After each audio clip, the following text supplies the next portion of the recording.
성공하고 싶고 행복하고 싶고 여러분이 지금 가진 목표를 성공적으로 끝내기 위한 비밀을 찾으셨나요? 내가 원하는 만큼의 부와 성공을 얻기 위해서 대체 무엇부터 시작해야 하는 것일까요? 안녕하세요, 터칭소울. 저는 디나입니다. 얼 나이팅게일은 20세기의 가장 위대한 철학자로 인정받고 있습니다. 그의 이야기를 듣기 위해서 대통령이 백악관에 직접 초청하였고 엘리자베스 여왕의 초대를 받아서 영국에 방문하기도 했습니다. 그는 전 세계 여러 도시에서 러브콜을 받았고 국내외 고위 인사들과 만나며 그가 깨달은 인생의 진리를 전했습니다. 1989년 세상을 떠났지만 그는 마지막까지 생각이 가진 놀라운 힘을 일깨울 수 있도록 긍정적인 사고, 동기부여, 잠재력 등을 가르쳤으며 여러분이 잘 알고 계시는 웨인 다이어 그리고 밥 프록터 등에게 많은 영감을 주었습니다. 그가 말하는 생각의 힘, 과연 어떤 것이 있을까요? 인간은 시속 160km의 위대한 우주를 질주하는 이 놀라운 행성에서 자신의 운명을 스스로 책임집니다. 우주의 신비 속에서 이 거대한 은하가 보이지 않는 축을 회전할 때 우리는 우리에게 생명을 주는 태양 주위를 회전하고 우리의 약간 불안정한 축도 달과 함께 회전합니다. 가끔 이 사실을 떠올려 보세요. 우리는 공상과학 소설이나 영화를 좋아하지만 현실에서의 우리의 존재만큼 흥미로운 것도 없습니다. 우리가 살아가는 지구는 우주에서 모래알갱이와도 같습니다. 우주에는 다른 수십억 개의 알갱이들과 별들이 있는데 그 중에는 태양에 위치해 놓으면 지구가 정중앙에 들어갈 만큼 거대한 것도 있습니다. 그 수많은 우주의 모래알갱이 중에서 우리는 작지만 가장 아름다운 이 초록별에 살고 있습니다. 이곳에는 멋진 바다가 있고 눈과 빙하 그리고 발 디딜 수 없는 사막과 살기 좋은 장소들이 있습니다. 나는 이런 생각을 할 때 경외심을 느낍니다. 우리는 많고 많은 별들 중에서도 지구라는 곳에서 휴가를 보낼 수 있는 자격을 얻었습니다. 그런데 우리는 그 사실을 얼마나 가소평가하고 있나요? 섬길 왕들을 찾아서 무릎을 꿇고 비굴하게 종속되기를 원합니다. 무엇을 해야 하는지 말씀해 주세요. 이 길 잃은 어린 양에게 길을 보여주세요. 그리고 저를 이끌어 주세요. 이렇게 외칩니다. 지금 당장 그 자리에서 일어나서 첫 번째 목적지를 선택하시기 바랍니다. 우리는 이렇게 남의 종이 되길 원하는 바보짓을 그만두어야 합니다. 하지만 우리가 행하는 것은 습관의 문제입니다. 탁월함은 습관입니다. 아리스토텔레스는 이렇게 말했습니다. 탁월함은 훈련과 습관화로 얻어진다. 우리가 올바르게 행동하는 이유는 미덕이나 탁월함뿐만 아니라 올바르게 행동했기 때문이다. 우리가 반복적으로 행하는 것이 바로 우리 자신이다. 그렇다면 탁월함은 행동이 아니라 습관이다. 우리가 반복적으로 행하는 것이 바로 우리 자신이다. 평범함도 평균 이하의 형편없음도 전부 다 습관에서 비롯되었습니다. 모든 사람은 세상을 바라보는 관점과 일치하는 습관을 기르기 마련입니다. 무엇을 어떻게 하느냐가 내 자신 스스로가 되는 것입니다. 하지만 우리가 무엇을 어떻게 하느냐는 개인적으로 선택할 수 있는 문제입니다. 인간은 무엇을 어떻게 하느냐를 스스로 선택할 수 있는 지구상에서 유일한 생명체입니다. 세상에 예스라고 말하면 탁월함으로 이어집니다. 그래, 나는 그 일에 최선을 다할 거야 라고 다짐하면서 반복적으로 잘하면 탁월함의 습관이 생길 것입니다. 탁월함은 삶의 예스라고 말하는 멋진 방법입니다.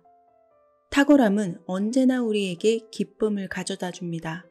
또한 살아가는 시간을 즐기도록 해주기도 하죠. 탄생과 죽음을 막는 치료제는 없다. 그 사이를 즐기는 것밖에는. 남자와 여자로서 우리의 의무는 어려움이 존재하지 않는 것처럼 나아가는 것이다. 우리는 창조의 협력자다. 믿음을 가지고 자신의 꿈이 있는 방향으로 나아가다 보면, 그리고 상상했던 삶을 살려고 노력하다 보면 예상치 못한 순간에 성공을 만날 수 있다. 잘못된 고정관념을 빠르게 없애야 합니다.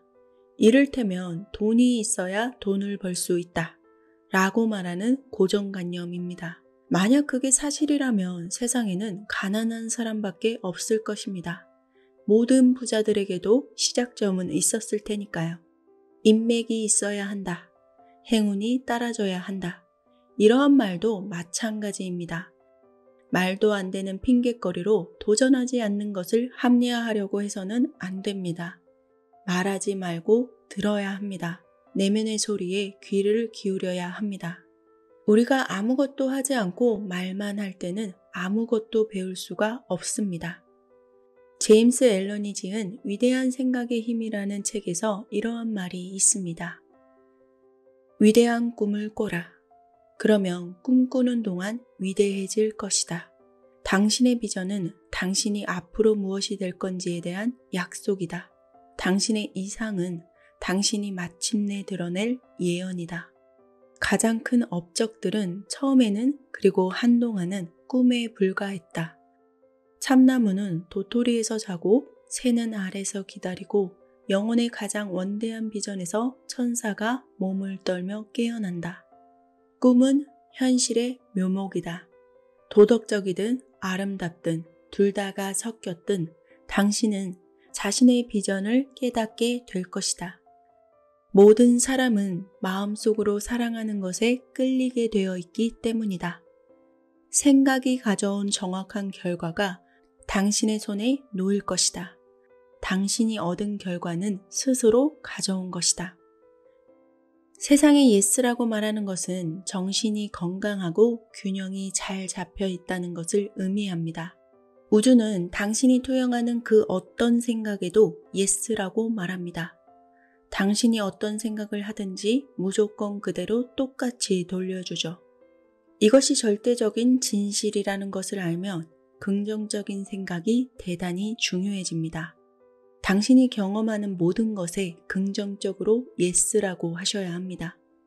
그 방법은 나에게 그리고 주변 사람들 모두에게 많은 기쁨과 행복을 가져다 주었습니다. 삶에 예스라고 말한 덕분에 내 삶이 10배는 풍요로워졌습니다. 나는 삶의 모든 영역에서 좋은 경험을 할 수 있도록 더 많이 찾으려고 노력합니다. 나는 인생이 정말 멋지다고 생각합니다. 주변을 둘러보면서 신이 이 모든 것을 창조하셨고 나를 창조하셨고 이 삶을 음미할 수 있는 능력도 주셨음을 깨닫게 되었습니다. 나는 지금 그렇게 삶을 음미하면서 아주 즐겁게 살아가고 있습니다. 앞으로도 더 많은 좋은 일이 생길 것이라는 것을 이미 알고 있죠. 많은 사람들이 어떠한 성공을 하면 그게 끝이라고 생각합니다. 하지만 우리는 더 많은 도전을 해야 할 것이고 성공하기도 할 것입니다. 하지만 절대로 그 성공에만 안주하지 않습니다. 그러면 더 이상의 성공은 없을 테니까요. 당장의 성공에 심취하면 더 많은 성공이 내 삶에 들어올 수 있는 자리가 생기지 않습니다. 그래서 성공을 거두면 그것을 받아들이고 감사하고 다음 도전으로 넘어가야 합니다. 당연히 부정적인 마음으로 과거에 머물러서도 안 되지만 과거에 연연하는 것 자체가 무조건 안 된다고 생각합니다. 그게 아무리 긍정적인 생각에서라도 말이죠. 나는 어떠한 일이 일어났을 때 그 일을 있는 대로 받아들이고 교훈도 얻으려고 합니다. 고마운 마음도 반드시 새기죠.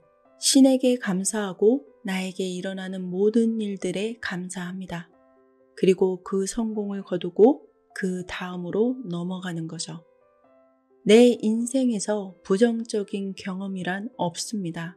모든 경험에 교훈이 들어있다고 믿거든요. 내가 배워야 할 것은 어떠한 곳에도 어떠한 누구에게도 들어 있습니다. 그 자체로 좋은 것, 그리고 나쁜 것, 긍정적인 것, 부정적인 것은 없습니다. 우리가 그렇게 결정하기 전까지는 그런 것은 존재하지 않습니다. 그래서 나는 내 삶에 일어나는 일이 뭐든지 다 좋고 나에게 뭔가를 가르쳐주기 위해서 일어나는 것이라는 생각으로 살아갑니다. 모두가 나를 더 강한 사람으로 만들어주고 내 의식을 더 높은 수준으로 끌어올려 주려고 일어나는 일들입니다. 처음에 교훈을 얻지 못하며 깨달음을 얻을 때까지 똑같은 일이 반복된다는 사실도 직접 경험으로 깨달았죠. 형태가 바뀌고 관련된 사람들이 바뀔 수는 있지만 경험의 본질 자체는 항상 같았습니다. 어떠한 성직자가 이렇게 말하더군요. 우주는 항상 예스라고 말한다. 우주는 당신이 어떤 생각을 내놓든 그것에 대해 예스라고 말합니다. 난 초콜릿 쿠키를 파는 가게를 열 수 있어 라고 말하면 그래 넌 할 수 있어 라고 우주는 말하죠. 그리고 초콜릿 쿠키 가게를 열려는 당신의 노력을 계속 도와줍니다. 결국 당신은 초콜릿 쿠키를 파는 가게를 열게 되는 거죠. 마찬가지로 만약 당신이 우주에게 난 초콜릿 쿠키를 파는 가게를 열 수는 없을 거야. 내 능력 바뀐 것 같아. 라고 말한다면 역시나 우주는 그렇다고 답합니다. 그래, 너는 그런 가게를 열 수 없어. 라고 말하죠. 결국 당신은 그런 가게를 열 수 없는 사람이 됩니다. 우리가 살다 보면 예스라고 말할 수 없는, 노라고 말할 수밖에 없는 그런 상황이 벌어집니다. 물론 부정적인 상황에서 노라고 말해야 될 때도 있을 것입니다. 하지만 그렇다고 해서 그러한 것을 반복하면 의식의 확장이 이루어질까요? 의식의 확장은 전혀 이루어지지 않습니다. 부정적인 것을 계속 덧붙이다 보면 인간에게 주어진 기적 같은 뇌가 손상될지도 모릅니다. 지혜로운 사람들에게 삶은 그 자체로 축제입니다. 모든 인간은 신이 변장한 것이고 신이 바보를 연기하는 것이다 라는 말이 있습니다. 삶에 예스라고 말하지 말아야 할 이유가 있을까요? 이 광활한 우주에서 우리의 삶은 그 무엇보다 경이롭습니다. 삶이라는 것은 지구상에서 매우 자연스럽고 다른 어떤 곳에서도 찾아볼 수 없습니다. 자신의 삶을 예스로 채워가는 사람들, 정신적으로 건강한 이 사람들의 6가지 중요한 특징이 있습니다. 첫 번째, 다양한 곳에서 얻는 만족감. 미친 듯이 수많은 활동을 추구한다는 것이 아니라 여러 다양한 방법으로 즐거움을 찾는다는 뜻입니다. 정신이 건강한 사람은 어떤 이유로 만족감을 하나 잃어도 다른 의지할 곳이 있습니다. 예를 들어서 친한 친구가 세상을 떠나면 무척 슬프겠지만 다른 좋은 친구들이 있어서 그들로부터 심리적인 자양분을 얻고 다시 회복할 수 있습니다. 만약 오로지 단 하나뿐인 사람에게 기대어 살았다면 계속 외로움에 빠져서 슬퍼하면서 살 것입니다. 만약 유일한 관심사가 직업이나 직계가족, 하나뿐인 취미일 때도 비슷한 결과가 발생합니다. 두 번째, 스트레스 상황에서의 유연성. 폭풍이 불어와도 큰 참나무 주변의 풀과 갈대는 파괴되지 않습니다.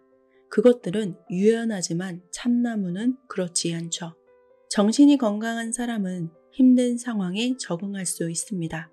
문제를 마주하면 대안을 찾으려고 하죠.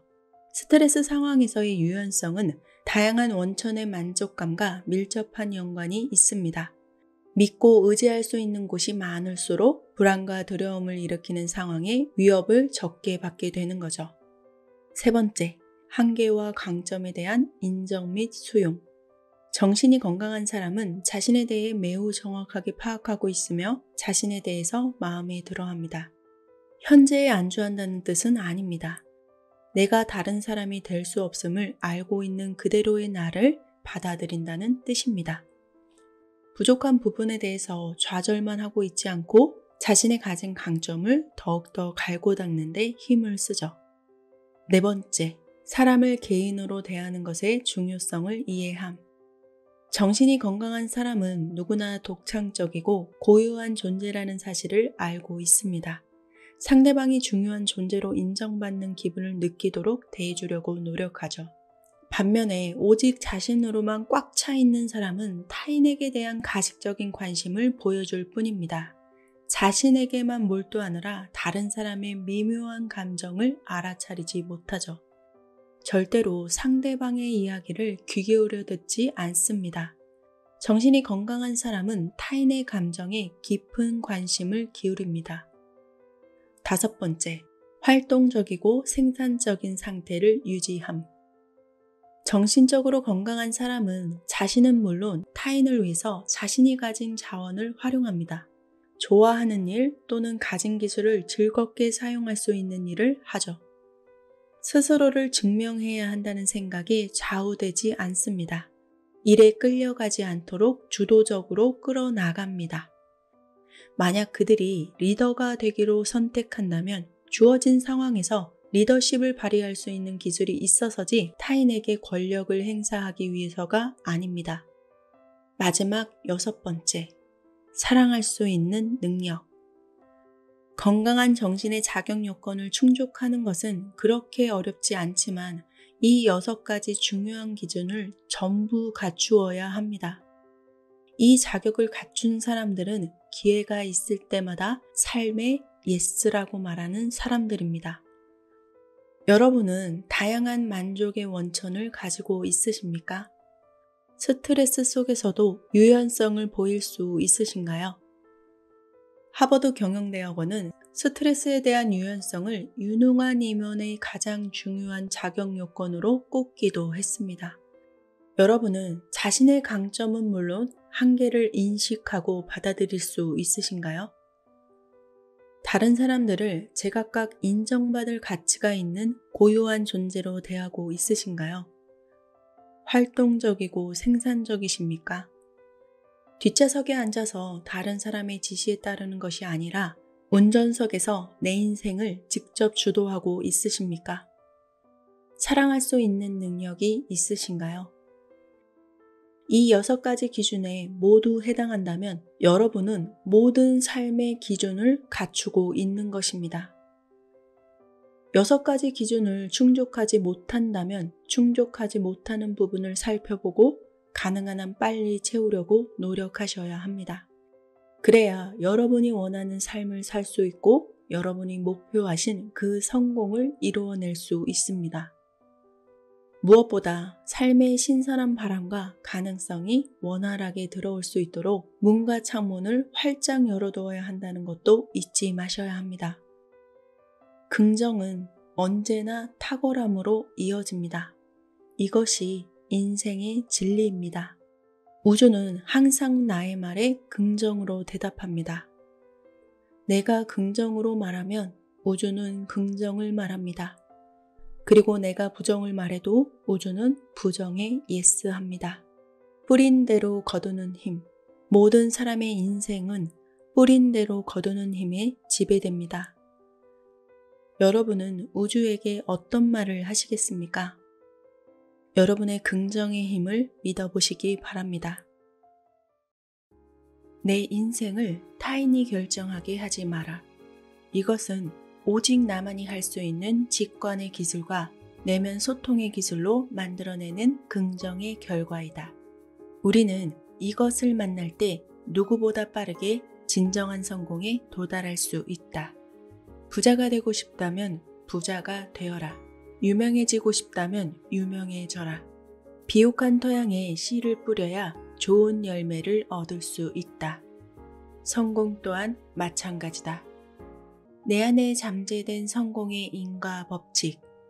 우리에게 이미 예정되어 있다는 부와 행복을 꽉 움켜쥐는 방법. 성공한 사람들은 모두 알고 있다고 하죠. 포춘지 500대 기업들이 믿고 따르는 성공 멘토가 말하는 성공 법칙, 성공의 카르마. 이 책은 감히 이렇게 말하고 있습니다. 당신이 지금까지 알고 있던 성공 법칙은 모두 가짜다. 성공에는 인과 법칙이 따른다. 당신이 뿌린 씨앗은 거대한 숲이 될 것이다. 우리 안에 잠재되어 있는 최고의 모습을 끌어내면 성공은 따라오게 되어 있다. 세상의 기준에 나를 맞출 필요가 없다. 최고의 스승은 바로 진정한 잠재력을 발현시키도록 돕는 것이다. 그 발현을 돕는 자 역시 나 자신이 되어야 한다. 내 목표가 최고의 지침이 되고 내 마음이 곧 길을 알려준다. 만약 그 마음이라는 토양이 비옥하다면 말이다. 성공한 사람 중에 내면을 탐구하지 않은 사람도 분명 존재한다. 하지만 내면 탐구를 한 사람들은 모두 다 성공했다. 사실 성공이란 것은 누구에게나 예정되어 있는 것이다. 다만 그 예정된 성공을 발굴하는 방법을 터득하지 못했기 때문에 현실에서 차이가 발생한다. 갓생이라는 목표를 설정하고 열심히 살고 있다고 자부하지만 열심히 할수록 오히려 수렁에 빠지고 있는 느낌이 들지도 모른다. 만약 그렇다면 당신은 성공의 카르마를 제대로 제조하고 있지 못하다는 의미가 된다. 우리는 너무나 많은 가짜 성공들에 노출되어 있다. 외적으로 좋아 보이는 선택을 하고 성공했다고 여겨지는 사람들을 모방하여 마치 로봇처럼 사회가 주는 지시를 따르는데 바쁘게 살고 있다. 이런 비슷한 생각들을 누구나 하고 있으니까 경쟁은 날로 심해지는 것이다. 그럴수록 우리는 자기 자신을 점점 더 잃어가게 된다. 당신은 이런 삶을 결코 원하지 않았을 것이다. 그렇기 때문에 당신은 꼭 알아야만 한다. 이러한 것을 벗어나면 당신 역시 이제부터는 원하는 삶을 살 수 있다는 것을 말이다. 많은 사람들이 성공을 말하고 있지만 가장 중요한 것을 놓치고 있다. 이미 성공이 내면에 존재한다는 사실이다. 우리의 몸속 깊은 곳에 천재성이 있다. 성공의 DNA는 누구에게나 있다는 말이다. 그 DNA는 직관을 활용하여 발현해낼 수 있다. 모든 시작에 앞서서 가장 중요한 것은 당신에게도 이 성공의 DNA가 존재한다는 것을 인정하는 것이다. 반드시 그것이 첫 시작이 되어야 한다. 그래야 카르마가 발동이 된다. 이 카르마가 발동되기 시작하면 우리는 반드시 성공에 이를 수밖에 없기 때문에 빠르게 가려는 조바심을 낼 필요가 없다. 느긋하게 걸어가도 어차피 만나게 되어 있다. 카르마의 기원은 수천 년으로 거슬러 올라간다. 핵심은 이것이다. 우리가 가진 가치와 진정성, 그리고 직관에 맞추어 살아갈 때 긍정적이고 좋은 카르마를 얻을 수 있다. 직관과 내면 세계에 대한 투자는 시간을 버리는 쓸데없는 일이 결코 아니다. 성공의 카르마는 내면 세계가 정렬되고 나면 발견될 수밖에 없는 필연적인 외적 성공과 관련이 있다. 성공의 카르마는 내면의 천재성과 직관이 맞물려서 작동할 때 태어나는 것이다. 하루에 한 번이라도 고요함이나 고정, 고독을 실천할 수 있다면 직관력은 상승된다. 가만히 있는 고정 상태를 견디지 못하는 사람들이 많다. 그냥 집에 멍하니 있을 때 뭘 해야 할지 몰라서 핸드폰만 만지작거린다. 가만히 앉아 있는 것을 못 견뎌 하는 것이다. 움직이지 않는 고정의 상태. 이 상태를 견디지 못하는 것은 삶에 많은 영향을 끼친다. 일을 싫어하지만 일을 떠날 수 없게 되고 오랜 연인이 있지만 두 사람의 미래를 그릴 수 없다. 해외에 나가서 살아보고 싶지만 다른 나라를 탐험해 본 적이 한 번도 없다. 외적으로는 성공해 보이는 사람도 그저 자신의 실제 문제들을 바쁘게 하루를 보내는 것으로 덮어버린다. 하루하루 바쁘게 보내는 동안에는 마음속으로 쳐들어오는 의문들을 모두 막을 수 있다. 하지만 언제나 고통이 느껴질 것이다. 고요, 고정, 그리고 고독. 이것들을 거부한다면 우리에게 필요한 방법을 구할 수 없게 된다. 삶에서 잡음이 커지면 직관의 소리를 들을 수 없기 때문이다. 무예에서는 마음이 물과 같다고 말한다. 평화롭고 고요하며 맑고 차분하다. 하지만 생각이 정신없이 돌아갈 때, 당황하거나 혼란스러울 때, 강박적으로 무언가를 처리하려 할 때 마음은 혼탁해지고 거친 물결이 일게 된다. 마음의 동요가 너무 심해지면 내면의 지혜에는 닿을 길이 없어진다. 당신의 지금 마음이 어떠한가? 수정처럼 맑은 연못을 하고 있는가? 아니면 혼탁하게 오염되어 있는가? 고요함과 고정, 그리고 고독은 직관적인 내가 사는 집과 같다.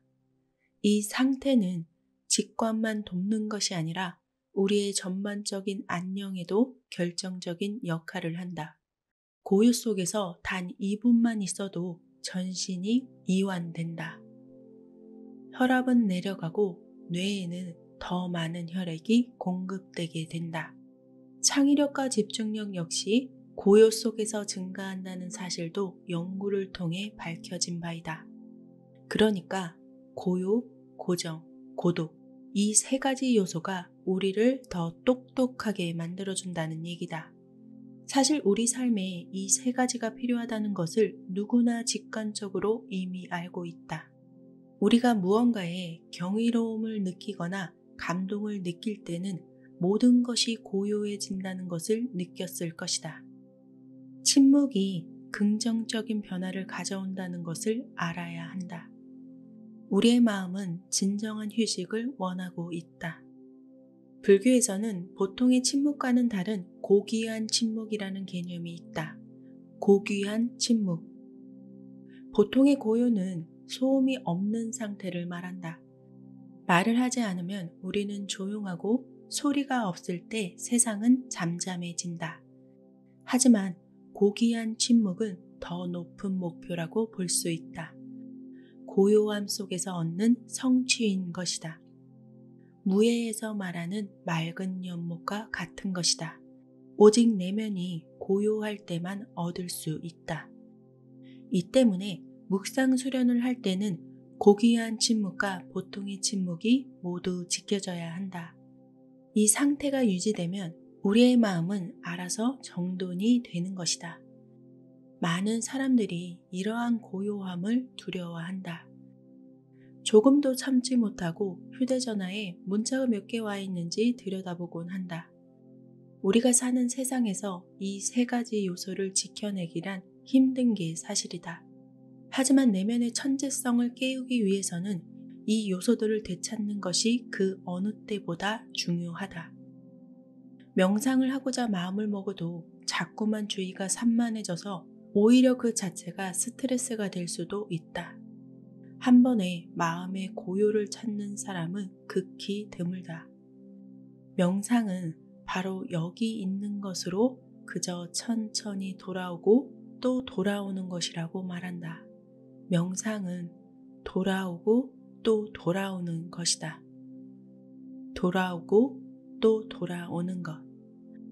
직관과 친해지기 위해서 절대적으로 고요해질 필요는 없다. 내부적이든 외부적이든 소음과 소란이 통제할 수 없어졌을 때를 그저 알아차리고 고요와 고정, 그리고 고독을 조성하기 위한 무언가를 시도하면 된다. 몇 번이고 그것이 나에게 다시 되돌아오도록 선택하면 되는 것이다. 몇 시간까지 투자할 필요도 없다.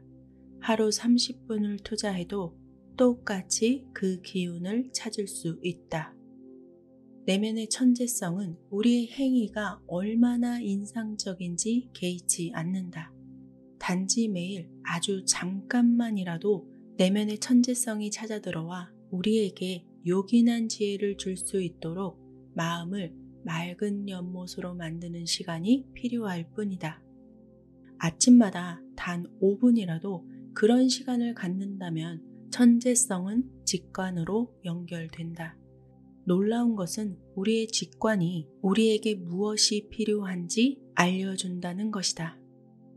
세상을 살아가다 보면 알 수 있을 것이다. 우리에게는 하고 싶은 걸 할 수 있을 만큼 재능이 있는지 평가하는 무서운 잣대가 넘치도록 밀려든다. 우리는 표준화된 시험을 치르고 백분위에 따라 성적이 매겨진 다음 초과 달성자 또는 미달자로 분류된다.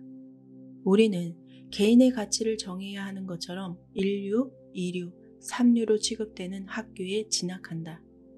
내가 받은 성적, 내가 다닌 학교, 내가 태어난 집안, 내가 일하는 회사, 그것이 곧 나는 아니다. 그런 것들이 반드시 우리를 성공으로 이끄는 것이 아니다. 더군다나 그 어느 것도 우리가 어떻게 어떤 방식으로 성공할 것인지 알려주지 않는다. 진정한 성공은 오직 내면의 잠재성을 스스로 깨울 때 결정되는 것이다. 사실 고요한 시간을 갖는다는 것이 굉장히 어렵습니다. 자꾸만 딴 생각이 나서 마음을 어지럽히기 때문인데요. 이처럼 쉽지 않기 때문에 대부분의 사람들이 포기하는 것이 생각을 잠재우는 것입니다. 필요 없는 생각을 잠재워야 정말 필요한 아이디어가 불현듯 우리를 찾아오게 됩니다. 가난을 벗어나서 부자가 된 사람들은 산책을 하면서 사색을 했다는 말을 많이 합니다.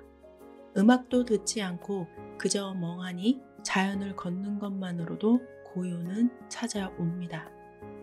그러한 고요함을 유지하는 방법을 터득하면 이렇게 물어봅니다.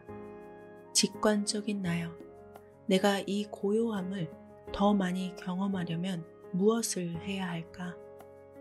그러면 가장 먼저 떠오르는 답이 나타날 것입니다. 그것이 바로 내면의 천재성이 주는 메시지입니다. 삶이 복잡해서 답답할 때 조용한 곳에서 혼자의 시간을 가져보시기 바랍니다.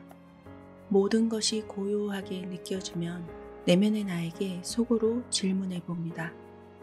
내가 무엇을 할 수 있을까? 내가 지금 무엇을 할 수 있을까? 그러면 직관이 그 질문에 대하여 답을 전해 줄 것입니다. 우리의 내면에는 우리가 생각하는 것보다 훨씬 더 무궁무진한 요소들이 있다는 것을 믿어보시기 바랍니다. 버틴다. 어떻게든 버텨내야 한다. 참고 참아내야만 이룰 수 있다. 이러한 말 때문에 내 앞길이 막힐 수 있다는 걸 아시나요? 믿음을 의심하는 마음보다 더 어려운 것이 있습니다. 이미 알고 계실 테지만 어쩌면 잘못 알고 계실지도 모릅니다. 누구나 자신이 가는 길이 어딘지 모르고 누구나 자신에게 일어날 일을 모른다. 내가 나에게 해줄 수 있는 최고의 준비는 구독과 좋아요 감사합니다. 터칭소울 디나입니다. 무릇 있는 자는 넉넉하게 되되 없는 자는 그 있는 것도 빼앗기리라 라는 성경의 말씀이 있습니다. 종교를 말하려는 건 아니고요. 사실 끌어당김은 종교나 철학 그리고 과학과도 뗄 수 없는 법칙입니다. 종교 측면으로 이해하면 종교의 말씀처럼 들릴 것이고 과학 측면으로 이해하면 과학의 원리처럼 들릴 것입니다. 제대로 하지 않은 채 나는 안 된다 라고 말하는 사람들도 있지만 사실 끌어당김이 안 될 수는 없습니다. 이게 말이 안 된다고 하면 우리가 알고 있는 속담, 철학, 과학도 모두 말이 안 될 수 있기 때문입니다. 각 개인마다 결과를 받게 되는 시간차가 있고 행동이나 감정에 따라서 큰 영향을 받기 때문에 누군가에게는 순 엉터리 법칙이 되기도 합니다. 의심 없이 믿어야 한다. 사실 이게 굉장히 어렵거든요. 내 생각에는 의심이 없는 것 같은데 의심이라는 마음은 내 생각과 다르게 일어납니다. 나는 아니라고 하지만 어느 순간 이게 될까? 라는 생각을 하고 있을 때가 있습니다. 내가 생각하고 있지만 내가 만들어내지 않은 마음들에 조종당할 때가 많죠. 의심보다 더 어려운 것이 있습니다. 한 구독자님께서 이것에 대해 요청하셨었는데요. 감사하는 마음이 있으면 내가 너에게 많은 것을 줄 것이다. 하지만 감사하는 마음이 없다면 진실로 가혹한 벌을 내리리라. 감사하는 마음은 당신의 모든 삶을 지배하는 보편적 법칙에도 작용한다. 끌어당김의 법칙은 생각과 느낌을 통해서 작용이 일어나는 것이다. 론다번의 책 더 매직을 보면 감사하는 마음이 굉장히 중요함을 일깨워주고 있습니다. 감사하는 마음이 끌어당김의 원인이 되어서 돈이나 건강, 그리고 인간관계까지도 변화시키고 내가 원하는 방향으로 삶을 끌어올 수 있다고 설명합니다. 끌어당김을 알고 계신 분들이라면 이러한 것은 이미 알고 계실 거예요. 그런데 문제는 감사하는 마음이 잘 일어나지 않다는 것이겠죠. 사는 게 힘들어서 전혀 나아질 기미가 안 보이는데 쉽게 감사하는 마음과 좋은 느낌이 일어날까요? 아니요, 굉장히 어렵습니다. 저 또한 그랬습니다. 그런데 조금만 생각을 달리 해도 감사하지 못할 게 하나도 없다는 것을 알게 되실 겁니다.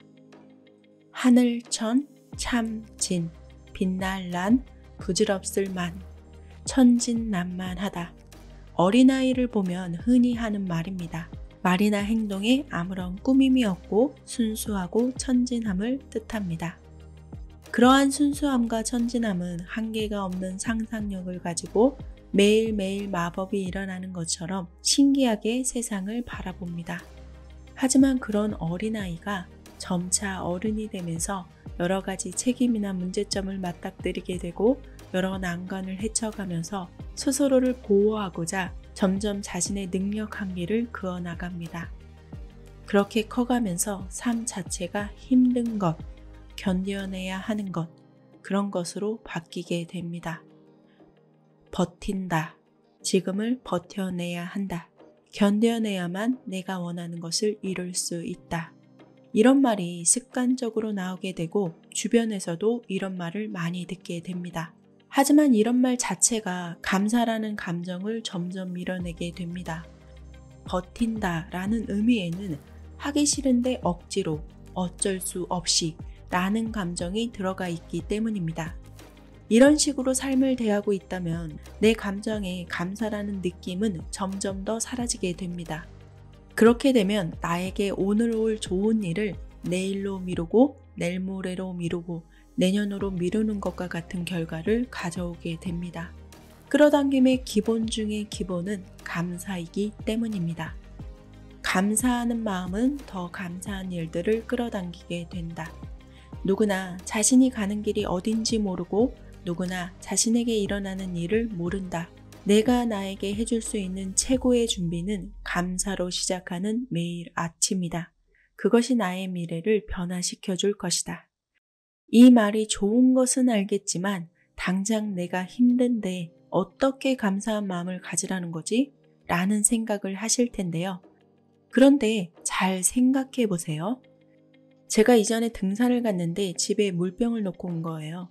날도 덥고 해서 더욱더 입이 바짝바짝 타들어갔습니다.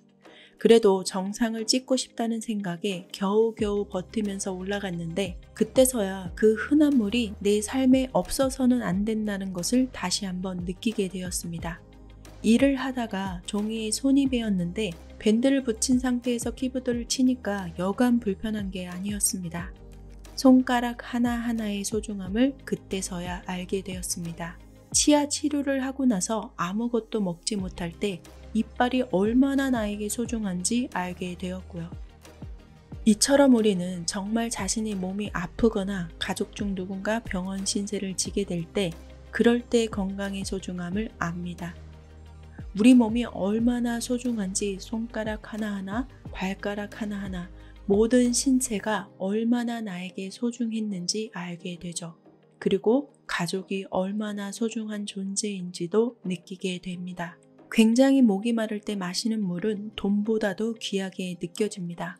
세상 어느 것보다도 더 달게 느껴질 수가 없습니다. 다리를 다쳐서 뇌가 불편해지면 다리가 엄청 나에게 소중했다는 것을 압니다.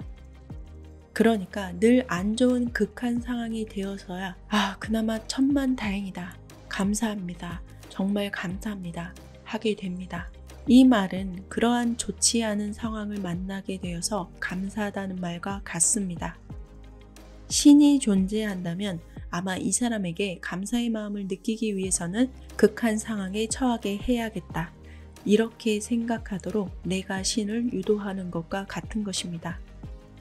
그 사람이 곁에 없어봐야 그 사람이 소중한지 알고, 어디를 다치거나 건강을 잃어봐야 건강이 소중한지 알고, 죽을 고비를 넘겨봐야 삶 자체가 소중하고 감사한지 알게 되니까 우리는 고통을 겪지 않을 수 없는 것입니다. 그렇게 고통을 겪어야만 정말 흔한 것에도 정말 사소한 것에도 감사하게 되니까요. 존재 자체도 느끼지 못하고 살다가 코로나를 만나게 되고 내가 마시는 공기가 얼마나 위대했는지, 그동안 내가 했던 일상생활이 얼마나 감사했는지 깨닫게 되셨을 것입니다. 그럼에도 기어코 고통을 겪고 나서야 감사한 마음을 느끼시겠습니까? 이전에 회사에서 인간관계 때문에 굉장히 힘들었던 적이 있습니다. 새로 오신 팀장님과 오해가 있어서 좋지 않은 말을 들어야 했습니다. 이것이 제가 처음으로 종교 음악을 듣고 종교의 가르침을 배운 계기가 되었습니다. 그동안 여러 회사를 다니면서 사람들과 좋지 않았던 적은 거의 없었기 때문에 그런 상황이 저에게는 납득이 안 되고 너무 스트레스가 심해서 잠도 못 잘 만큼 힘들었습니다. 그 당시에 저는 종교는 쳐다보지도 않는 사람이었습니다.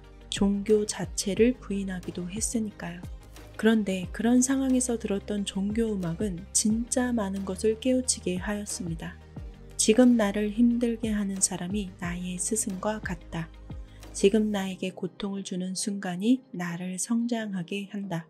그것이 계기가 되어서 심리를 공부하고 종교에 대해서도 관심을 갖게 되었습니다. 저를 힘들게 하신 분이 제 스승님이 되신 게 맞았던 것입니다. 그래서 제가 먼저 그분께 다가가게 되었고 금방 사이가 좋아지게 되었습니다. 돈 때문에 힘들고 사람 때문에 힘들다고 그 순간을 회피하거나 그것을 밀어내는데 급급해지면 그 감정은 나중에 2배, 3배로 뻥튀기 되어서 더 나를 힘들게 합니다. 내가 닥친 상황을 회피하려 할 때, 버틴다고 생각할 때 내 마음은 더 심하게 괴로워집니다. 불안해지고 나도 모르게 불평이 점점 더 늘어나게 됩니다. 당연히 그 상황에서는 좋은 감정이 일어나기 힘들어지고 감사하는 마음은 더더욱 생기지 않죠. 시선을 조금만 달리해서 그 상황을 그대로 놓아서 보세요. 팩트만 보려고 하는 것입니다. 그 상황에 대한 내 기분을 넣지 않은 사건 그대로의 팩트로만 인지합니다. 그리고 그것이 하나의 삶의 과정에 불과하다고 생각하고 어차피 지나갈 일이다. 그렇게 생각하면 마음이 조금 편안해집니다.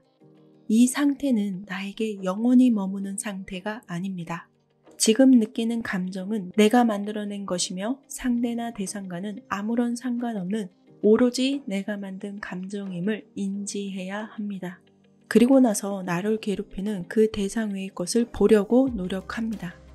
그 사람이 나를 힘들게 한 것 외에 다른 면도 함께 보는 거죠. 그 사람이 미우면 그 사람 자체를 미워하게 됩니다. 그 사람의 말 한마디 때문에 내가 상처받은 것인데 그 사람 자체를 미워하게 되죠. 그 감정을 그 대상 전체에 씌워버리는 것입니다. 많은 사람들이 불평은 참 쉽게 하는데 감사는 늘 어렵게 합니다. 왜냐하면 내가 당연하게 여긴 것에 금이 가면 부정적인 생각과 말이 쉽게 나오기 때문입니다. 하지만 달리 생각해보면 이런 나를 바꾸기도 정말 힘든데 다른 사람이 내 입맛에 맞게 바뀌지 않는다고 불평을 하는 건 말이 안 되는 것입니다. 내가 지금 하는 불평은 말이 안 되는 것이다. 내 감정은 영원한 게 아니다. 지금 이 순간 이러할 뿐이다. 어차피 이 감정 또한 내가 만든 것이다. 내가 이 감정을 만들었기 때문에 감사하는 감정 또한 내가 만들어낼 수 있다. 내가 느끼는 이 불편한 감정을 자꾸 되뇌지 않게 되면 이 감정은 나한테 머무를 수 없게 된다. 라는 생각을 가지고 내가 쉬운 감정을 벗어나려고 노력합니다. 물론 모든 것을 긍정적으로 볼 수는 없습니다. 그건 누구에게나 힘든 것입니다. 하지만 줄여나갈 수는 있습니다. 아인슈타인은 감사의 이유를 생각할 때 그 마음은 점점 깊어진다 라고 말했습니다.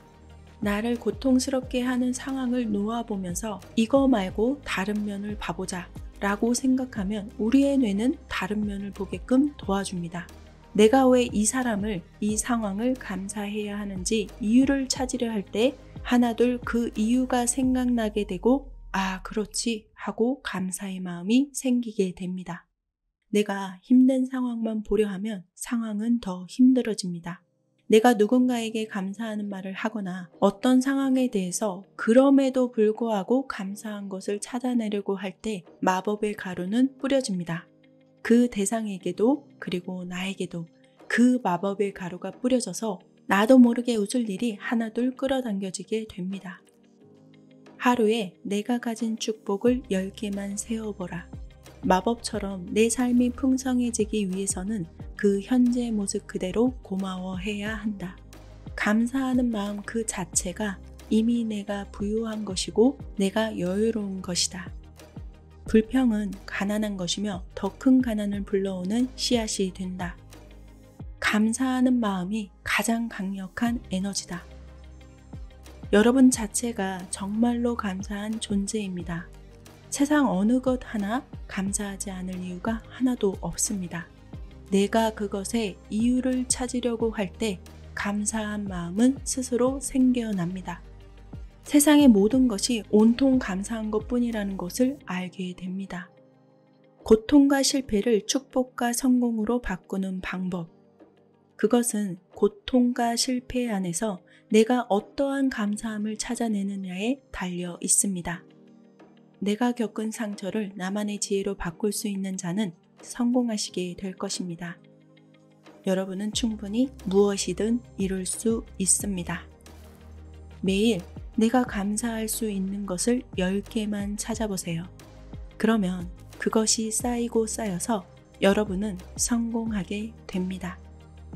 여러분은 반드시 성공하시게 될 것입니다. 저 사람은 항상 말뿐이야.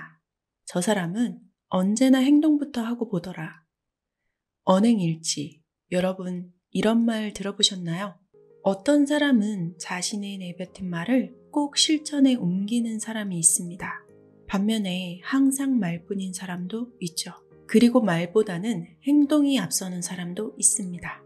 말만 하는 사람은 아무런 발전이 없다는 것은 여러분도 이미 다 알고 계실 텐데요. 대부분의 사람들이 여기에 속합니다.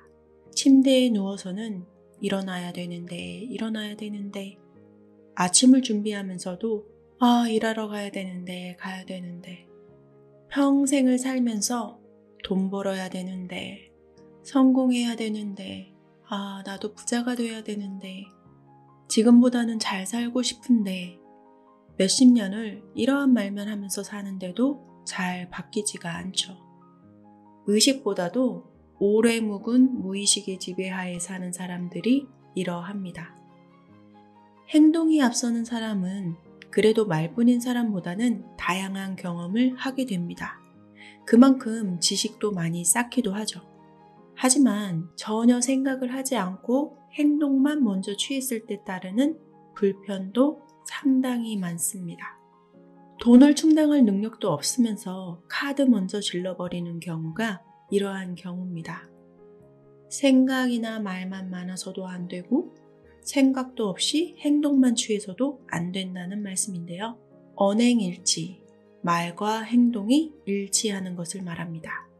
인격을 갖춘 부자들이나 성공한 사람들의 대부분은 언행일치가 되는 사람들입니다.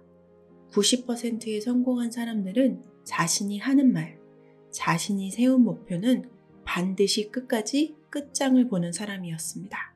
그게 실패로 끝나든 아니면 성공으로 끝나든 끝을 보고 난 다음에 또 다음 계획으로 넘어가는 그러한 과정을 제대로 거친 사람들입니다. 우리가 볼 때는 실패였을지도 모르지만 그들에게는 하나의 과정이었을 겁니다. 그러니까 우리가 알고 있는 성공한 사람들의 대부분은 말만 하지도 않았고 책임지지 못할 행동을 생각 없이 하지도 않았습니다. 기회가 나한테 오기를 못 빠지게 기다리면서 시간만 보내는 사람들이 대부분입니다. 하지만 기회라는 것은 자신에게서 출발해야 합니다. 지금까지 내가 살아온 방식이 마음에 들지 않는다면 내가 하는 사고방식이나 행동방식을 바꿔보는 거죠.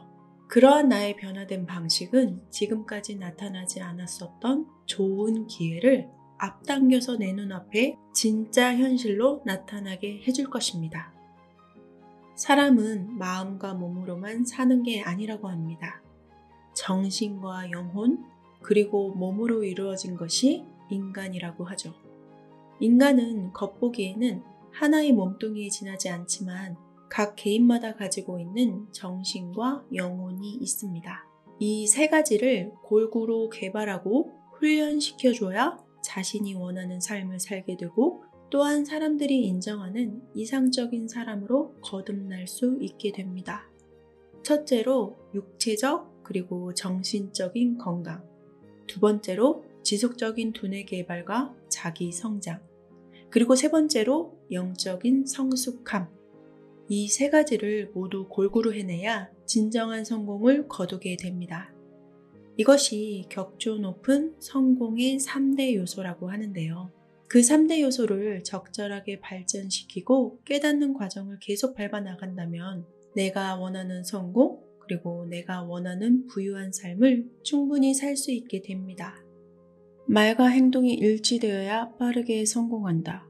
몸과 정신, 영혼이 고루 성장해야 진정으로 성공한다. 말, 행동, 몸, 정신, 그리고 영혼. 그 모든 것들의 근원이 되는 것은 무엇일까요? 즉, 우리의 인생을 만들어가는 뿌리, 가장 핵심이 되는 것은 무엇일까요? 모든 문제의 원인은 바로 생각입니다. 내 생각이 말로 표현되고 내 생각이 행동으로 이어집니다. 나의 생각에 의해서 몸이 반응하고 정신이 만들어집니다. 그러면 그 뿌리가 되는 생각을 이용해서 어떻게 내가 성공하고 부자가 될 수 있는 것일까요? 이미 수많은 자기계발 영상과 끌어당김의 법칙에 대한 영상을 많이 보신 분들은 밥 프록터 작가를 알고 계실 겁니다. 자기계발 서적 분야의 전설적인 인물이죠. 꿈을 현실로 바꿔줄 성공 지혜가 녹아있는 생각 지침서. 수많은 사람들을 성공하게 만들었고 원하는 부자의 삶을 살게 해줬다는 책. 밥 프록터의 생각의 시크릿. 이 책에서 그는 진정한 부와 성공을 끌어당기는 비밀을 이렇게 설명했습니다. 부와 가난은 모두 생각에서 나온다. 당신이 가진 문제는 돈이 아니라 생각이다. 이 세상 사람들 중 단 1%가 진짜 생각을 한다는 통계가 있다. 3%는 자신이 생각하고 있다고 생각하고 나머지 96%의 사람들은 생각하느니 차라리 죽겠다고 말한다. 생각이라고 해서 다 생각이 아니라는 말입니다. 진짜 생각. 그러니까 내 인생을 내가 원하는 대로 살게 해주는 생각을 제대로 하는 사람이 1%에 불과하다는 얘기인데요. 잘 생각해 보세요. 내가 자주 하는 것들이 진짜 내가 주체가 되어서 내가 원하는 삶에 중점을 맞춘 창조적 생각이 맞는지 아니면 과거의 기억이나 내 주변 사람들에 의해서 만들어진 보편적인 생각인지 말입니다. 많은 사람들은 극히 제한된 틀 속에서 생각하면서 살아가고 있습니다. 내가 원하는 모든 것을 생각할 수 있을 것 같아도 문화적, 사회적 패러다임에 이미 맞춰진 나는 생각하는 범위가 정해져 있고 남들처럼 살아가면서 생각하는데 이미 익숙해져 있다는 말입니다. 그게 다일 거라고, 그게 전부일 거라고 벌써부터 결론 내리고 그냥 그것에 나를 끼워 맞춰서 살아가고 있는 것이죠. 그러면서 더 잘 살고 싶어. 더 행복해지고 싶어. 부단히 애를 쓰면서 행동을 바꾸려고 하지만 결과는 늘 똑같은 변하지 않은 나를 발견합니다. 정말로 근원이 되는 뿌리를 바꾸지 않는 한 결과는 달라질 수가 없는 것입니다. 원인을 제대로 고치지 않으니 내가 원하는 답은 당연히 안 나오는 것입니다. 모든 것의 원인, 생각. 우리의 생각은 감정을 낳고 감정은 행동을 낳고 행동은 결과를 낳습니다. 밥 프록터가 말하는 부와 성공을 끌어당기는 비밀, 진짜 나한테 도움이 되는 생각, 그것을 이렇게 해야 한다고 설명했습니다. 사람은 생각하는 대로 된다. 이것이 바로 지난 6,000년간 모든 유명한 사상가와 철학자, 현자들이 동의한 이야기다. 아주 단순해 보이는데 그렇게 쉽지만은 않다. 왜 그럴까? 우리는 단 한 번도 어떻게 생각해야 하는지 배워본 적이 없기 때문이다. 학교나 어떤 교육기관에서도 생각하는 법은 배운 적이 없다. 암기 위주의 주입식 교육만 받았을 뿐 어떻게 생각해야 하는지 배우지 않았다. 따라서 지금부터 진정으로 어떻게 생각해야 하는지 공부하고 이해하고 삶에서 연습해 봐야 한다. 지금 처한 현실을 바로 바꿀 수는 없지만 나의 생각은 바꿀 수가 있다. 우리 모두는 자신 안에 잠재되어 있는 무한한 가능성을 발견하고 그것을 사용하고 단련시켜서 모든 상황을 바꿀 수 있는 능력을 가지고 있다. 놀랍고 멋진 단 하나의 삶은 바로 내가 창조하는 것이다. 지금까지 당신이 원하지 않는 결과들만 가득한 삶이었더라도 지금부터 바꿀 수 있다. 바로 당신이 운명의 선장임을 꼭 기억하자. 나폴레온 힐은 이렇게 말했다. 성공한 사람이 성공한 이유는 성공하는 습관을 지녔기 때문이다. 세상에는 마법처럼 성공을 끌어들이는 사람이 가득해 보인다. 과거에는 수많은 앤드류 카네기와 헨리 포드가 있었고 지금은 도널드 트럼프, 빌 게이츠가 넘쳐난다. 사람들은 이런 성공을 운으로 치부하곤 한다. 하지만 반복적으로 성공하는 사람들은 해야 할 일을 올바른 순서로 했다는 공통점이 있다. 성공은 흔적을 남긴다.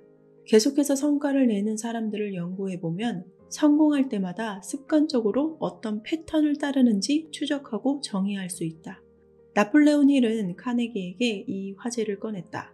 운이 따라서 성공하는 경우가 많지 않을까요? 카네기는 특유의 직설적인 표현으로 자신의 생각을 이렇게 말했다. 내가 생각하는 성공의 운이라는 요소는 전혀 없다. 어쩌면, 아니 가끔 실제로도 순전히 우연이나 운으로 기회를 맞닥뜨릴 수는 있을 것이다. 하지만 이런 사람들은 경쟁자가 앞서 나가면 곧바로 기회를 놓칠 것이다. 달리 말하면 기회는 분명한 규칙이나 이유 없이 나타날 수 있지만 기회를 잡는 것만으로는 성공할 수 없다는 뜻이다. 기회를 통해서 성공하려면 특정한 원칙을 습관적으로 지켜야 한다. 기업가이자 철강 거물이며 투자자, 영업인, 그리고 학자로서 남다르게 성공할 수 있었던 건 단지 운이 좋아서가 아니었다. 새로운 기회가 올 때마다 이미 검증된 일정한 성공 법칙을 적용했기 때문이다. 싫어하는 일을 피땀 흘려가며 해봤자 멋진 기회가 문근에 찾아올 가능성은 거의 없다. 대부분 이미 불만에 사로잡혀서 기회를 알아차리기 힘들기 때문이다. 하지만 자기 분야에 진정한 흥미가 있고 일에 열정이 있으면 필요한 기회가 눈앞에 나타나기 마련이다. 어떤 면에서는 행운처럼 보이기도 하겠지만 사실 이것은 우주의 자연 법칙이다. 어떤 아이디어나 사상이 다른 것보다 성공하는 이유는 무엇일까? 아이디어 자체일까? 아니면 실행을 잘했기 때문일까? 아니면 두 가지 요소를 결합해야 할까? 여기에는 전적으로 다른 요인이 작용한다. 처음 아이디어에 지나치게 집착하거나 경직되지 말고 마음을 열고 개선 제안을 받아들여야 한다. 당신의 아이디어가 강점과 약점이 다 있다는 것을 받아들여야 한다. 그 다음 용기를 내서 필요한 말과 듣기 싫은 말을 해줄 사람을 주변에 둬야 한다. 자기 약점이 무엇인지 알고 그것을 보완하고 균형을 잡아줄 사람들을 가까이 하면 더 강해질 수 있다는 말이다. 성공해본 사람들은 한결같이 말하겠지만 운이 성공을 가져올 수는 없다. 여러 번 성공을 해본 사람에게는 공통적인 패턴이 있다. 이들은 스스로 뭘 하고 싶은지 알고 있었고 경험과 전문성을 동원하여 새로운 아이디어와 비즈니스를 창조한다. 이들의 성공은 불가능에 도전하는 확률 게임이 아니라 오랜 세월 전설적인 리더들이 활용했던 성공 원칙을 의도적으로 지킨 결과였다. 성공의 핵심 열쇠는 기회가 문을 두드릴 때 인식하는 데 있다. 진짜 성공의 조짐은 기회가 아니라 그 기회로 무엇을 하느냐에서 나타난다. 기회라는 것은 항상 문을 두드린다. 올바른 일을 올바른 순서대로 하기 시작하면 당신에게도 노크 소리가 들려올 것이다. 나폴레온 힐이 말하는 생각은 실체가 된다. 이 말은 자신의 목표를 이룬 사람들은 일을 시작하기 전부터 이미 그 일에 대해서 마음속에서 생각하고 있었다는 의미다. 왜 어떤 일은 생각을 실천으로 옮기게 되는 걸까? 누군가에게 생각은 단순히 시간을 때우는 방법일 뿐인데 왜 이들에게는 특별한 성취의 씨앗이 되는 걸까? 하버드 의대 정신학과의 교수는 이 질문에 대해서 독특하면서도 가치 있는 관점을 보여준다. 필레이 박사는 뇌 영상 분야의 연구원으로 하버드에서 제일 큰 정신의학 병원이자 미국에서 꾸준히 3대 정신의학 병원으로 꼽히는 맥림 병원에서 17년 넘게 뇌를 연구했다. 그는 이곳에서 불안장애 프로그램 책임자로 근무했었다.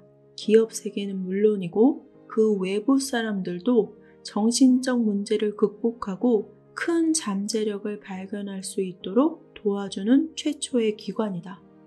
현재 상황이 좋지 않고 미래가 훨씬 바람직하다는 메시지를 뇌에 의식적으로 전달하면 뇌가 움직여서 변화를 일으키게 할 수 있다고 한다. 연구에 따르면 미래의 장점과 현재의 단점을 비교하는 접근법, 좌측 전도엽을 활성화하여 변화하려는 의지를 고취하며 예전 방식으로 돌아가지 않도록 방지한다. 그래도 여전히 질문은 남는다. 왜 누군가는 생각을 잘 실행하고 다른 사람들은 가만히 있는 것일까? 생각을 실체화하는 과정에서 많은 장애물이 끼어들기 때문이다. 다행히 이 모든 장애물을 쉽게 극복할 방법이 존재한다. 사람들이 생각을 행동에 옮기지 않는 근본적인 이유는 처음부터 목표 중심으로 생각하는 마음가짐으로 전환하지 않기 때문이다. 성공하는 사람은 욕망이 생기는 순간 이미 이것이 달성한 사람처럼 행동한다. 예를 들어서 억만장자가 되려는 사람은 막대한 돈이 들어오기 전부터 이미 억만장자처럼 생각한다.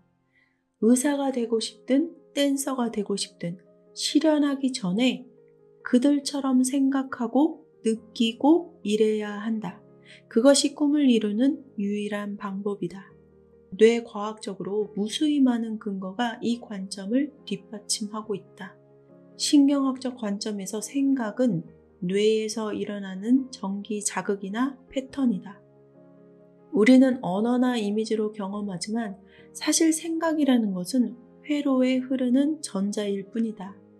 생각을 실체로 만들려면 이런 생각 회로를 행동 회로와 연결시켜줘야 한다.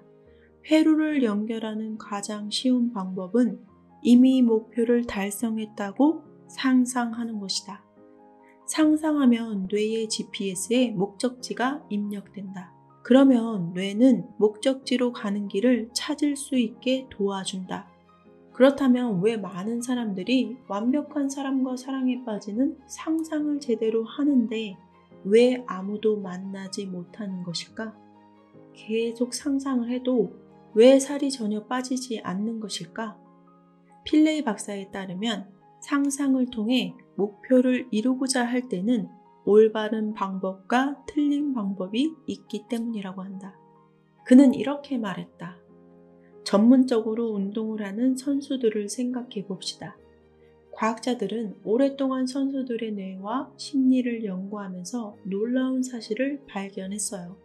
더 무거운 걸 들 수 있다고 상상하면 실제로 들 수 있게 되었습니다. 수영하는 법을 상상하면 관절이 유연해졌죠. 이런 사례는 끝없이 많습니다. 하지만 상상에는 공식이 존재해요. 행동하는 사람은 이 공식을 활용하고 그렇지 않은 사람은 자신감을 잃고 금방 포기합니다. 전문 운동선수는 자신감이 떨어지는 일이 거의 없어요. 이미지 훈련법을 활용하니까요. 자신감을 키우는 올바른 이미지 훈련법은 두 가지가 있다. 장애물을 극복하거나 판세를 역전하는 모습을 떠올리거나 가장 두려운 행위를 완벽하게 해내는 모습을 상상하는 것이다. 자신감을 키워주는 이미지는 트로피를 든 모습이 아니라 상황을 뒤집는 장면이다. 자신감을 얻은 후에도 목표를 향해 나아가는 모습을 상상하면 불안해하는 사람들이 있다. 그래서 금방 상상하는 걸 포기해버린다. 연구에 따르면 실제 심상이 변화를 일으킨다고 한다.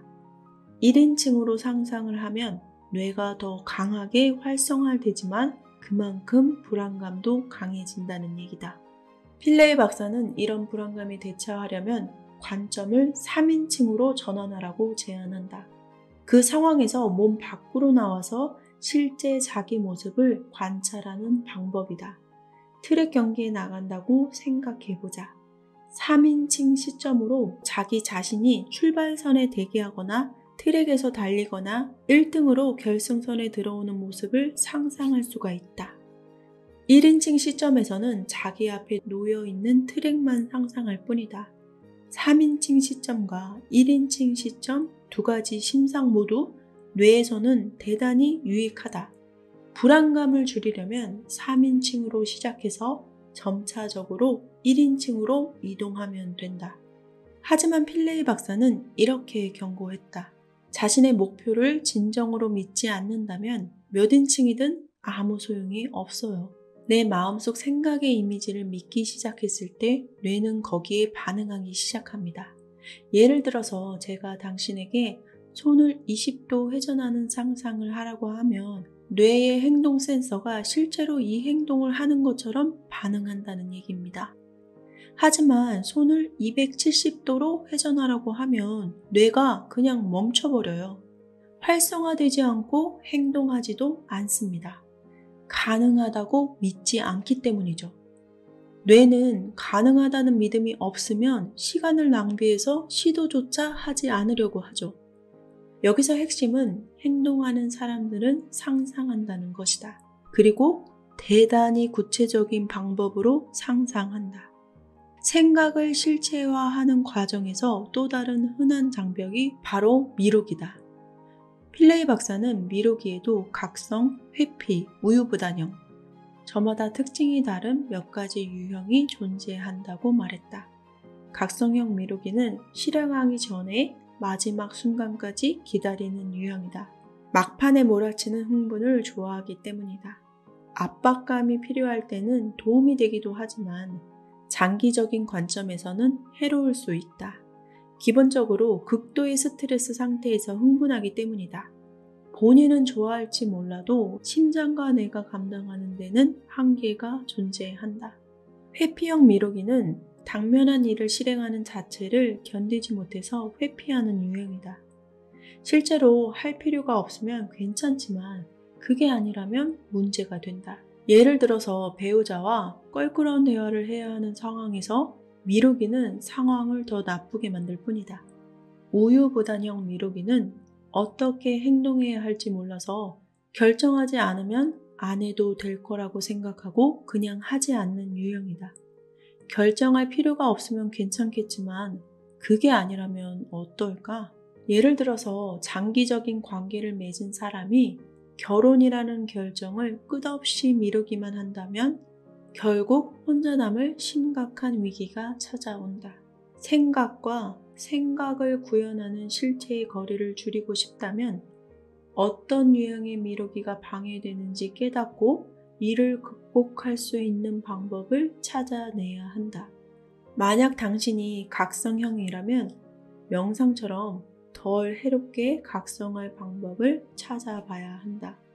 필레이 박사의 표현에 따르면 이 모든 유형의 미루기의 기저에는 우리의 소중한 망상이 깔려 있다. 그 중에서 가장 위험한 것은 완벽주의다.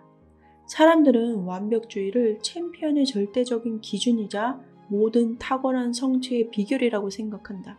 하지만 이것은 사실이 아니다. 필레이 박사는 완벽주의가 실제로 뇌를 느리게 한다고 믿는다. 극단적인 사례가 강박 장애이며 이런 사람들은 강박에 갇혀서 100% 확신하지 않으면 앞으로 나아가지 못한다. 가벼운 완벽주의도 성장과 성공을 방해할 수가 있다. 필레이 박사는 다음과 같이 말한다.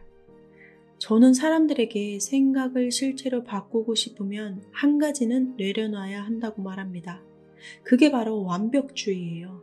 챔피언과 성공한 사람들은 완벽주의에 갇히지 않아서 그렇게 될 수 있었다는 사실을 깊이 이해해야 합니다. 이런 사람들은 위대했을 뿐만 아니라 다른 사람들보다 회복이 굉장히 빨라요. 살을 빼려고 하면서 금방 식욕을 참지 못하는 사람들은 목표를 좀 더 쪼개거나 바꾸기보다는 아예 시도 자체를 그만두는 경향이 있습니다. 목표 달성이 실패하면 방향을 수정하고 다시 시도하고 또 바꿔야 합니다. 회복하려면 금방 배우고 빠르게 자신을 용서하고 실패를 극복해내야 하죠. 생각을 실체화하고 싶으면 회복하는 법을 배우는데 집중하세요. 탁월해지는 것 못지않게 이것이 중요합니다. 완벽주의는 당신의 속도를 늦추고 목표 달성을 방해할 뿐입니다. 완벽주의자가 된 것 같으면 회복하는 연습을 충분히 하고 있는지 자신에게 스스로 물어보시기 바랍니다. 두려움이라는 것은 성취와 행복에 심각한 장애물로 작용했다. 사람들은 생각을 통제하면 문제가 해결될 것이라고 생각하지만 그렇지 않아요. 사실 스트레스를 받거나 두려움을 느끼면 우리의 생각은 통제를 벗어나고 실체가 될 수가 없습니다. 스트레스가 심한 사람들은 그저 하루를 버티는 게 나의 목표라고 자신과 보이지 않는 합의를 하는 경우가 많다. 심지어 성공은 안중에도 없다고 스스로 확신하고 그렇지 않다고 해도 생각을 실체화하는데 관심조차 없다. 이처럼 스트레스를 안고 있는데 관점이나 초점을 바꿔서 목표를 달성하는 건 불가능한 것이다. 생각을 통제하려 하면 할수록 상황은 나빠질 뿐이라는 사실을 알아야 한다. 그럼 어떻게 해야 할까? 한 가지 효과적인 방법으로 과학자들이 말하는 감정적 자기성찰과 임상의사들이 말하는 마음챙김 훈련이 있다. 간단히 말해서 자신의 호흡에 집중하면서 생각의 의미를 찾으려 하지 말고 생각을 본연의 정기자극 상태로 놔두면 된다는 것이다. 이런 연습을 매일 2번씩 20분 동안 진행하면 뇌의 신경세포가 대화하는 방식이 바뀌고 우리의 뇌는 생각이 실체가 될 수 있도록 훨씬 긴밀하게 협력하게 된다. 또 다른 방법은 스트레스를 수면 위로 올려버리는 것이다. 이때 스트레스라는 감각을 모호하고 걷잡을 수 없는 두려운 것에서 구체적이고 통제 가능한 대상으로 바꾸는 게 중요하다. 정확하게 내가 무엇 때문에 스트레스가 생기는지 알아내고 머리가 비어서 더는 생각할 수 없을 때까지 종이에 하나하나 적어보자. 가능하다면 그중 한두 가지를 덜어내고 그 다음에 관점이나 초점을 바꿔서 생각을 주도하려고 노력해보자. 그리고 나면 당신의 생각은 충분히 통제되어서 불안감은 줄고 현실로 변화할 수 있게 된다. 또한 생각에 따라서 뇌가 행동할 수 있도록 생각을 정확하게 표현해야 한다. 필레이 박사는 이렇게 말한다. 생각을 구성 요소라고 생각해야 합니다. 내가 원하는 대로 생각을 빚으려면 정확한 크기와 형태를 갖춰야 하기 때문입니다. 필레이 박사의 설명에 따르면 처음 떠오르는 생각은 사실 의도이며 뇌에는 목표 의도와 실행 의도라는 2가지 유형의 의도가 존재한다. 목표 의도는 범위가 넓다. 살을 빼고 싶다거나 부자가 되고 싶다 같은 목표 의도는 시작점으로 삼기는 좋지만 뇌가 실제로 행동에 옮기기에는 지나치게 크거나 구체적이지 않을 때가 많다. 우리의 뇌가 이런 생각을 실체로 바꾸게 하려면 실행 의도로 전환해야 한다. 예를 들어서 살을 뺀다라는 일반적 의도보다는 구체적이고 방향성이 확실한 용어로 생각을 구성해보자. 이번 달에는 매주 월요일과 금요일에 아침 8시에 일어나서 헬스장에 가서 2kg를 감량하겠다. 이처럼 세분화된 생각은 목표를 위한 놀라운 구성 요소로 바뀌고 뇌는 훨씬 협조적으로 작용하게 된다. 수많은 연구에 따르면 목표 의도보다 실행 의도를 통해서 생각이 실체화될 확률이 더 높다. 특히 아무 뜻 없이 하는 말이 아니라 진심으로 의도할 때 효과가 커진다.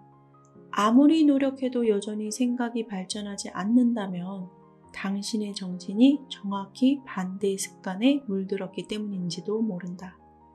아무것도 성취 못하게 틀에 박힌 생활에 고정하는 일종의 쳇바퀴에 갇혔다는 뜻이다. 이런 악순환을 끊을 수 있는 한 가지 핵심 메커니즘은 뇌의 주의체계가 집중 조명하는 대상을 생존에서 번영으로 옮기는 것이다. 필레이 박사에 따르면 이런 변화는 가능성의 과학으로 이어진다. 생각을 실체로 전환할 때는 확률보다 가능성 위주로 생각해야 한다고 말한다. 일반적인 사람들의 경험이 아니라 예외적인 사람들이 어떻게 했었는지에 초점을 맞춰야 한다는 뜻이다. 평범한 지능을 가진 사람들이 어떻게 엄청난 성공을 이룬 걸까? 비참할 정도로 가난했던 사람들이 어떻게 부유해지고 경제적 자유를 달성했을까? 이런 것들이 올바른 질문이 된다.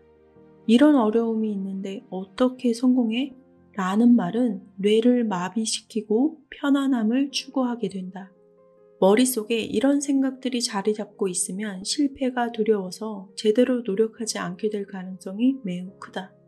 이러한 사람들은 실패하면 내가 바보 같다는 생각이 들까봐 열심히 노력하는 걸 두려워한다. 시도하는 것 자체를 자랑스럽게 생각하지도 않으며 시도한 덕분에 훨씬 강해지고 목표에 가까워졌다고 생각하지 않는다. 이 말을 기억해야 한다. 배울 점이 있었다면 모든 시도는 가치가 있는 것이다. 완벽주의를 자제해서 뇌가 멈추지 않게 해라.